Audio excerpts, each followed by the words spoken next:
Welcome back to the CSP Elite Baseball Development Podcast. I'm your host, Eric Cressey, and this is episode 37 of our Pinch Hit Friday series. We're still in the middle of our full episode off season, but we are stockpiling some content and expect that to launch here in the next month or so. But in the meantime, we're going to roll out some more of these Friday morning brain dumps. And the one that's fresh in my mind right now is how to have some success on the college summer ball front. I know there's a lot of debates about whether players should play summer ball or not, whether they should take it off and just train and prepare and work on things in the cages or on the mound to deliver long-term success. But I do think it's important that we deliver some insights for those who are playing summer ball, because summer baseball is inherently much different than what college players really experience when they're in season with their normal schools in the springtime. So, the first thing that comes to mind for me, particularly because it's June 12th as I'm recording this podcast, and we're about 2 weeks into our busy college season, it's always stunning to me just how many college players come back broken, who have played through a lot of stuff over the course of the season. Even though it's a shorter season than the professional ranks, it's still a very stressful season just because I think the playoffs come sooner. Every game matters that much more when you're not playing 162 games.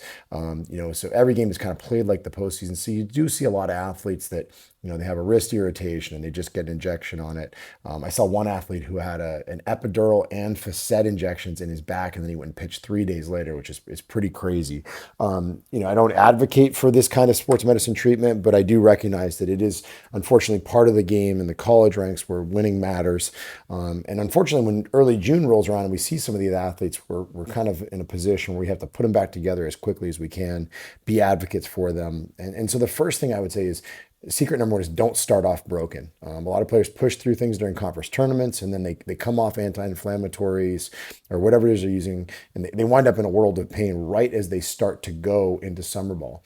And the challenge is, in many cases, that summer ball is a remote location, right? They're going pretty far away from home or their school, so they may have an unfamiliar medical team available to them. They don't have a team doctor right there. They don't have a training room on hand.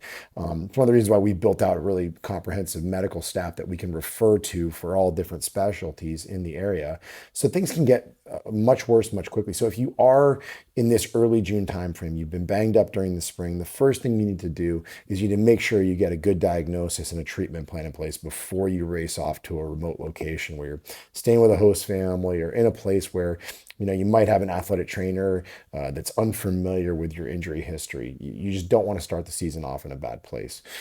Second, I always tell people you got to closely scrutinize body weight. In many of these kids' situations, it kind of builds on the first point about being far away from home. You have a lack of familiarity with usually the housing you're staying in. You don't necessarily know what the food situation will look like, whether that's with a host family, whether that's in terms of what restaurants are nearby to your house, or what kind of food is going to be provided at the field. So nutritional intake can be highly variable. Second, the weather always warms up, obviously in June. No matter where you play, it's going to be hotter than it was in March. And there are a lot of athletes, particularly in southern climates, who get surprised and wind up dehydrated. We've actually, sampled athletes over the years, just had them weighed in right when they come in to train, and then have them go through their warm up, go out, do their baseball activities, and then weigh them at the end of their lift after they've come back in. And you'll see kids that lose 8 to 10 pounds if they aren't really on top of their hydration. So you really need to plan ahead, not just with respect to enough water, but are you someone that needs an electrolyte solution to really stay on top of this, particularly if you're a salty sweater?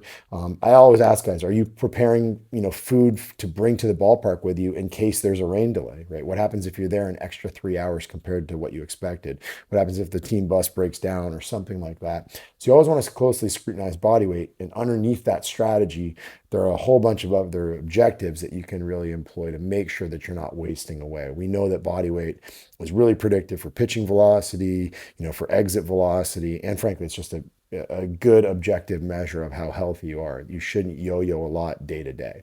Number three, make sure you have a plan well in advance. And I say this particularly with respect to workload expectations. You need to communicate it early on when you meet your coaches. They're speed dating you, right? They have to meet, 25 new guys that are all rolling at the same time. They aren't fully aware of your yearly calendar. So when you roll in, you need to communicate to them, hey, if you're a pitcher, do you have a pitch count limit? Are you only built up to 20 pitches? And they're going to ask you to be a starting pitcher and go 7 innings. That's not going to work. Do you have an innings limit on the summer where you're not supposed to throw more than 40 innings. Well, if they make you a starter, you might use them all up in the first 6 weeks, and then the team will be high and dry later on. So if that's the case, you need to be aware of how to ration those things out over the entire summer. If you're a catcher, are you going to catch both halves of a doubleheader if it comes up like that?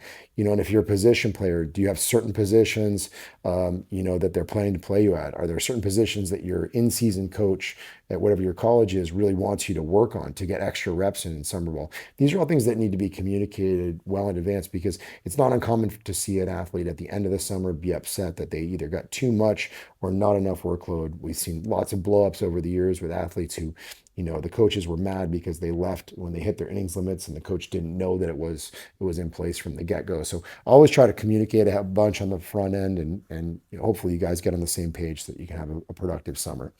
Number 4, you got to train. And I think all too often we've seen athletes that go to summer ball and, they have a little bit too much fun off the field and the gym becomes secondary. Or, maybe a situation where gym access is not convenient at all. Like it's 30 miles away and you don't have a car. That can be a really challenging thing. So this kind of observation or this recommendation on how to be successful can mean something different to everyone. In most cases, I tell athletes that unless you're a starting pitcher, just treat it like the off season minus a little volume, right? So you might lift 3 or 4 days a week with just a little bit less volume in each session. In many cases, you can pull back on the amount of sprint and agility work you do because you're getting it on the field. If you find that you're not, you can work it into some of your pregame warmups. What's nice is you can push training a little harder in the summer than you can in the spring because you don't have school stressors. You have plenty of opportunities to sleep in and kind of work for extra recovery. So I always say use the summer as a developmental timeline, but don't be excessive like you would be if you were in a true off-season mode. And if we're talking about starting pitchers, I usually build the week out around their start. I always try to get guys to pitch on the same day each week if possible, and that becomes day 0 in the routine. And you can easily go and get 3 good lifts in on a 7-day rotation, mix in their sprint work, their med ball stuff, their arm care, all really appropriately. All that stuff is really good. And then last but certainly not least, don't skimp on warm-ups just because they're less structured. Right, in a college setting, you usually got a strength and conditioning coach or an athletic trainer or a team captain that's really structured with what they do on the group warm-up side of things. They get you going, they keep you accountable. In summer ball, it's very rarely that structured. You'll see some teams on the Cape that have an actual strength and conditioning coach participating, but for the most part, players are on their own in summer ball. And you do see a lot of guys that skip the warm-ups in the summertime, particularly when it's hot out. And I think that's a huge mistake, right? Because the warm-ups are where you do a lot of your correctives, where you go through some dynamic flexibility drills that really enhance some of your long-term chances of success with staying healthy. So there's definitely a tendency to just show and go in the summertime, and that's something that I can't overstate enough is a bad decision if your goal is to be durable and make the most of those summers. So there's surely a million more strategies that you can employ, but these are the first 5 that come to mind. 1, don't start off broken. Make sure your medical situation is all sorted out before you begin. 2, closely scrutinize your body weight, pay attention to nutrition and hydration.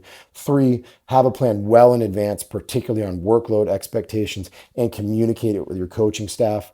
4, train, regardless of what that means to you, be consistent with it. And 5, don't skimp on warm-ups. Make sure that you're really dedicated and locked in on your pregame prep every night, and it will serve you well. Thanks so much for listening, and have a great weekend. This episode is brought to you by First Form, an awesome supplement company with a comprehensive product offering that I enjoy using myself and with our athletes. Beyond the broad product line they offer, I also love First Form's commitment to ensuring that their products are the highest quality. They meet NSF certified for sport standards for both consistency and purity. Their Formula One protein powder is the best tasting option I've had in over 20 years in the fitness industry, and they've got several great flavors to choose from. I also lean on their creatine monohydrate to support hard training, their collagen for joint health, their magnesium to help with sleep quality, and their fish oil for a variety of health benefits. Our daughters and I also share a love for their high-protein meat sticks, which have become a big hit in the Cressey household for school lunches and on-the-go protein options as we head to gymnastics and softball practices.